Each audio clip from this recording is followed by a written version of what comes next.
Il faut protéger ses joueurs. Je pense qu'en droit aussi, parfois les mots ont vraiment leur sens. Ouais. Quand il dit que je voulais protéger mes joueurs, c'est un message très très fort. Voilà, c'est ça. C'est que le président de la commission des arbitres, Vraiment. C'est-à-dire, dans le règlement, règlement premier, le gardien de but est le premier à protéger. Vraiment. Même contact, ça. Oui. Joueur de champ. Oui. Contact, ça. Oui. C'est son avantage. Donc, rayon bobu yep, quand on va déstabiliser. Grande serviette. Il a été déstabilisé ci surface. C'est que si on règlement intérieur CAF concernant les gardiens de but, le gardien n'a pas été protégé. Moment bini en cours de jeu, il y avait 25 joueurs sur l'aire de jeu. Exactement, parce que nous bourg. Il y a le règlement intérieur. Xamuñu dossier bi fédération de défense xamuñu ko. Ouais. Ah oui. Il a raison. Depuis Keba Mbaye. Oui. Tout ce qui est règlement, on a toujours eu de grands Sénégal. Il y a de grands dirigeants. Les avocats de la CAF. Comme un Sénégalais là. Ablaye Makhtar Diop. Ablaye Makhtar Diop boy. Non, lui seul doy na. Mom seul ko doyon. Mom rek doy na ci dossier bi. Ablaye Makhtar limu xam ci Il y a des spécialistes en droit du sport. Qui sont là. C'est pas par hasard. C'est pas par hasard, ñom Guédel, c'est pas par hasard que Sénégal di présider de la commission. Absolument. Donc, mi ngi wax ay serviette. Il a oublié que serviette bi dafa nek ci rayon wu nekul ci biir terrain bi. Fii le gardien bi sax waroo ko laal. Fii bi exactement waroo ko yëngal. Ngay lal loo xam ne dafa jege waxuma sax serviette bi. waroo sax jege le gardien est hyper protégé. Hyper protégé. Donc muy parce qu'ils sont minoritaires. Non, oui, donc ils sont minoritaires. Et ñoom rek lañu may sax bu blessé. Kenn du ko remplacer. Tant que demul ba xam ne kii est hors d'usage. Donc li muy wax nii. Ça tient pas debout. Ça tient pas. Et puis les gens disent que waaju gorom la xawma lan arbitre bi. C'est lui qui le choisit nangam. Xamul ne non gis nga Mohamed boo bëggee dégg. Aujourd'hui man dama jàpp sax ni Sénégal. Ak tournure événement yi ni mu demee. La CAF et même la FIFA doivent au Sénégal de lui tirer une chandelle. De célébrer le Sénégal. Parce que les Sénégalais ont sauvé cette finale. C'est vrai. Imaginez-vous un seul instant su fekkoon ni penalty boobu ba mu ko sifflé dañ ko teg waa ji teg ko dóor ko mu dugg. ñi seen der yàqu na pour toujours. seen carrière ñoom ci seen bopp les responsables CAF FIFA. Parce que on a des éléments. Sadio Mané dafa sauver carrière arbitre bi. Mais daf ko carrière ñëpp la sauver. beneen grave sax. xam nga quand on voit le président de la FIFA.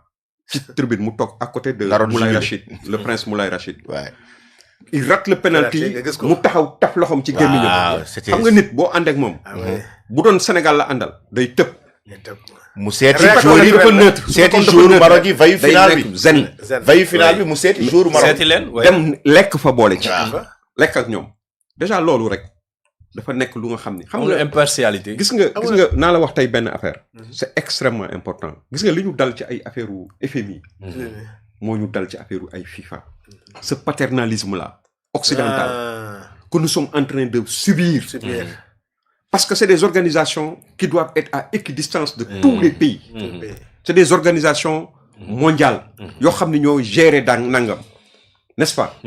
xam nga FMI par exemple affaire u bor yooyu mooy ma lay wax toujours affaire u bor dañ ñu bëgg brider te xam nga mi ngi mel ne nga yëg ci kaw fas di ko dawal au lieu que nga bàyyi ko mu daw nga poñe ko pour mu bañ pour limiter vitesse am ñeneen ñi nga bàyyi leen ñoom ñuy daw lu leen neex tey aujourd'hui certains pays ont la latitude parce qu'ils sont des pays puissants de subventionner comment financer leur développement mais ñun dañu bëgg boo leen amee 70% de votre PIB rek dootu leen lebati fu ñu ko teg critère de convergence fan nañ ko teg tey FIFA li muy def nii paternalisme rek la je dis une chose l'article 82 l'article 83 et l'article 84 ak ba 88 bu règlement mu CAF li mu wax mooy li xale bi wax li Mamadou Lamine mi wax léegi mooy que su fekkee ni joueurs yi dañu génn ci terrain bi ci biir partie bi dañu génn ci terrain bi pour une raison ou une autre arbitre bi demandé leen ñu ñëw ñetti yoon finalement mu siffler la fin du parti ñëwuñu mu siffler la fin du parti de la partie l'équipe perd par pénalité, 3-0, et est suspendu. Tapis vert. Kooku moom c'est clair. Nous ne sommes pas dans le même cas. Effectivement. Aujourd'hui, ce qui s'est passé, moi, am na équipe yu nga xam ne dans le temps ci ay équipes yoo xam ne qui ont fait 1 heure le Maroc. Maroc Argentine. Wydad de Casablanca. non waxuma sax boobu Maroc Argentine. 1 heure de temps. Les gens waa marocains yi dañ dugg ci biir vestiaire yi. Finalement ñu dem ba dellu si waat injustice bi ñu doon kaas l'arbitre non seulement il a rectifié l'injustice mais finalement le Maroc a gagné l'Argentine. te kenn suspendre leen. xam nga sax loolu Jeux olympiques. xam nga lu tax Jeux olympiques ba pare boole ci beneen nga jël Milan AC.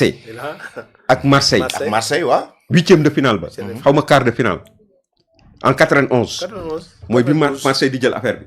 mais ñee li tax ñu sanctionné Milan AC parce que Milan dafa bañ a dellu si ci terrain bi. ah. xam nga li nga Argentine def na ko ak Brésil. 2022 bi. Les conditions de sécurité n'étaient pas réunies. Messi a demandé à l'ensemble des joueurs de sortir. Ñu génn toog lu yàgg. doo ko dellu si waat ci terrain bi. Le match a continué. xam nga les articles. Donc ñun il faut pas qu'on s'attende à une suspension de l'équipe. wala nangama xam nga lan la ñu mën a am. comme ni mu ko waxee noonu. je suis en phase avec lui. lenn rek moo mën a am. ay sanctions pécuniaires. amende nañ leen temps. L'entraîneur danañ ko suspendre ay match yoo xam ne du toog banc day nekk ci tribune parce que l'entraîneur mais il est crédité de circonstances atténuantes et ensuite fettaaralul xam nga su fekkoon ni daf ko def ba pare ni maa tey su beneen leen daan def la même chose ñu mën a wax mais c'est quelqu'un qui a eu l'honnêteté l'humilité de venir présenter ses excuses au nom du football mondial kooku c'est un exemple notre entraîneur est un exemple beneen exemple bi mu doon mooy quel entraîneur accepterait qu'un joueur lui demande de revenir sur une décision bu mu jël. Beaucoup d'entraîneurs à la place de comment il s'appelle. Pape Thiaw. du ñu woon nangu loolu. mais avec humilité. joueur am wax na ko ni que na ñëw on va faire un dom mu daal di dem. non il a fait une affaire de guerrier quoi. mais vraiment c'est que en vérité. xëy na la fédération n'a pas communiqué. Oui. Sur sa mémoire. Contrairement à ce qu'on pense. C'est le Maroc qui risque d'être sanctionné. Oui, mais moi je le pense. Hein. Oui. Parce que règlement et l'arbitre aussi. Le règlement 82 ba 88 parle de forfait. Forfait. Là on pouvait parler de sanctions financières ou nangam. Oui. Mais aussi lever des cartons jaunes. Avertissement de l'arbitre. Carton yi. Carton jaune yi amul. Même Pape Thiaw bu ñu demee si vestiaire bu ñu jox ñu leen benn sanction. Il est protégé par le règlement. Mais les joueurs. yi nga xam dañu dem ci vestiaire bu ñu ñëwee. normalement il était tenu de leur donner un carton jaune. léegi li tax mënu leen ko jox. dans le règlement. arrêt de jeu ba 45 minutes. s'il y a un joueur sur le terrain mënoo déclarer forfait. parce que arrêt de jeu mënu na am. dëgg la. parce que dans l'argumentation de la fédération tu sais ce qui s'est passé. li tax supporters yi génn. chaise bi ñu dóor waa ji. supporters yi. ci le premier argument. ci les supporters réagir deuxièmement. des corps étrangers. ñoo attaqué un joueur sur la feuille de match. c'est comme c'est des corps étrangers. supporters yi tamit am nañu droit de protéger seen. mais bien sûr. donc c'est des arguments. yoo xam ne. mais gis parce nañu que tey boo xoolee xam nga ñoom. par rapport au visionnage. li ñu bëggoon war rek nañu wane. voilà. mais am na visionnage yoo xam ne def nañ ko. effectivement mais stade boobu di dóor ko peñ. sa gars yi la. ils ont très bien travaillé ba nga xam ne dans le dossier de la fédération. chaise bi njëkk a dóor supporter yi ba tax ñoom ñu wàcc. ak kurpeñ bi ak kurpañ bi loolu laa bëggoon wax. kurpeñ bi le gars yi tey. deuxièmement corps étranger. ñooñu ce ne sont même pas des ramasseurs de balles. c'est des jeunes qui portent les drapeaux. effectivement ak des officiels yu jàpp. un joueur sur la feuille de match. di ko traîner. oui ndeysaan. donc des corps étrangers mun nañu gën jàppale kooku. c'est 2 corps étrangers deuxièmement. l'article 12 des choses comme ça xam lu mu wax. le pays organisateur a l'obligation mu veiller au bon déroulement de la partie. foofu nag na Sénégal keppe. parce que le bon déroulement mooy le gardien di ngeen wax. corps étranger dugg na ci terrain bi. di traîner un jour sur la feuille de match. Deuxièmement, des officiels sont rentrés sur le terrain. ba pare du suñu stade. du suñu stade. xam nga kenn mënuñu wax ni. par exemple dañuy am match bi à huis clos. amul am beneen bi ay officiels ñooy dóor ay supporters ay chaises te xeex ak ñoom. te nag tey. di buddi supporter pour wàcce ko. dans le règlement warul xeex. c'est interdit en stade muy xeex. da ngay béy rek waaw donc ñoom. image waaw donc pour le bon déroulement de la rencontre.